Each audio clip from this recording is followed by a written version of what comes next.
Hello learners, welcome to ज्ञानदाता।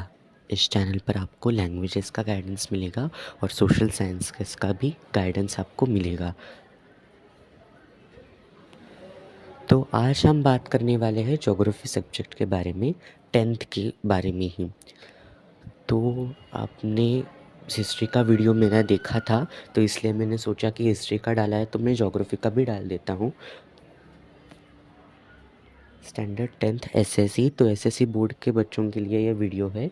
आप चाहे किसी भी मीडियम के हो, Hindi medium, Marathi medium, English medium, आपके लिए ये वीडियो एप्लीकेबल है, क्योंकि हम इंटरनल्स के बारे में बात करने वाले हैं। Subject social sciences 2। मैंने हिस्ट्री के वीडियो में ही बताया था कि हम हिस्ट्री को सोशल साइंसेस 1 कहते हैं और ज्योग्राफी को सोशल साइंसेस 2 कहते हैं। 10th के बोर्ड की लैंग्वेज में हम उसे ये कहते हैं। और ज्योग्राफी एंड इकोनॉमिक्स। अब इकोनॉमिक्स क्यों? क्योंकि आप 10th में economics and occupations, tourism, transport ऐसे लेसन्स पढ़ने वाले हैं ज्योग्राफी के साथ, इसलिए इसे geography and economics combined subject कहा जाता है, सोशल साइंसेस 2। इसका आज हम इंटरनल इवैल्यूएशन डिस्कस करेंगे। तो सबसे पहले ज्योग्राफी का पेपर 40 मार्क्स का होता है, ये तो आपको पता होगा। तो फिर इंटरनल कितने मार्क्स के होंगे? करेक्ट, इंटरनल 10 मार्क्स के होंगे। तो टोटल 40 + 10 50 मार्क्स। तो मैंने बोला था कि हिस्ट्री 50 मार्क्स और ज्योग्राफी 50 मार्क्स, तो टोटल सोशल साइंसेस ये सब्जेक्ट कितने मार्क्स का होगा? 100 मार्क्स का।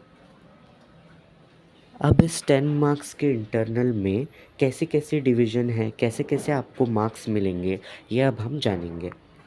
सबसे पहले है प्रोजेक्ट 5 मार्क्स और सेकंड है एमसीक्यू 5 मार्क्स। अब हिस्ट्री का भी मैंने बोला था कि कई बार बोर्ड ऐसा डिसाइड करता है कि इस साल हम सिर्फ एमसीक्यू लेंगे, तो सिर्फ एमसीक्यू हुआ तो वो पूरे 10 मार्क्स का होगा, फिर आपका प्रोजेक्ट नहीं लिया जाएगा। लेकिन अगर बोर्ड ने डिसीजन लिया कि हाँ हम प्रोजेक्ट भी लेंगे और एमसीक्यू भी लेंगे, तो वो डिवाइड हो जाएगा 5-5 मार्क्स में। ठीक है, तो हम ये मानकर चलते हैं कि एमसीक्यू भी आएगा और प्रोजेक्ट भी आएगा, तो मैं दोनों का आपको बता के रखता हूँ। अगर सिर्फ एमसीक्यू आया तो वेरी गुड, 10 मार्क्स आपको वही के वही मिल जाएंगे, रिटर्न वो कुछ नहीं। लेकिन मेरा बताना ये काम है, इसलिए मैं बता रहा हूँ। जब बोर्ड से कोई अपडेट आएगी इस बार क्या है इंटरनल में, तो मैं उस पर भी वीडियो बनाऊँगा। अब प्रोजेक्ट में आपको क्या आएगा? तो दो चीज़ें आएगी। पहले तो मैप वर्क आएगा और दूसरा ग्राफ वर्क आएगा। तो मैप वर्क और ग्राफ वर्क, ये दो चीज़ें आपको प्रोजेक्ट के अंदर आएगी। तो आपने 9th का पेपर दिया होगा, तो 9th के पेपर में आपने क्या देखा था? मैप वर्क में आपको मैप ऑब्जर्व करके क्वेश्चन आंसर्स लिखने हैं और मैप ड्रॉ मतलब आउटलाइन मैप में चीज़ें मार्क करनी थी, और ग्राफ आपको ड्रॉ करना था और क्वेश्चंस के आंसर्स देने थे, और ग्राफ दिया रहता था और आपको उस ग्राफ पर बेस्ड के क्वेश्चंस जो थे उनके आंसर्स लिखने थे। तो वैसी ही एक्टिविटीज़ आपको टीचर प्रोजेक्ट के अंडर देगी। मैप वर्क और ग्राफ वर्क, ये दो चीज़ें प्रोजेक्ट में आती हैं। तो आपको ना टेक्स्ट बुक में बहुत मैप दिए हैं, इंडिया एंड ब्राज़ील के बहुत मैप दिए हैं, फिज़िकल डिवीज़न का, फिर ड्रेनेज सिस्टम का, ऐसे बहुत मैप दिए हैं। तो उनमें से कोई भी एक मैप आपको टीचर देगी प्रोजेक्ट के लिए।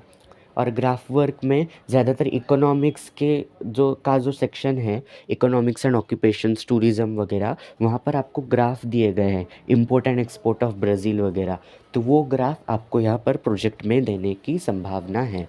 तो यही है ज्योग्राफी का इंटरनल, और ज़्यादा कुछ नहीं होता है। तो थैंक यू, आज का वीडियो भी आपने देखा, मुझे आप सहकार्य कर रहे हो, इसलिए बहुत बहुत थैंक यू। और एक मैं बताना चाहता हूँ कि एमसीक्यू वैसे ही आता है, क्वेश्चन पेपर रहता है, फिल इन द ब्लैंक्स और उसके ऑप्शंस होते हैं, आपको सही आंसर टिक करना होता है, वही एमसीक्यू होता है बस, और कुछ नहीं होता है ज्योग्राफी में। Thank you so much for watching. Like, comment and share.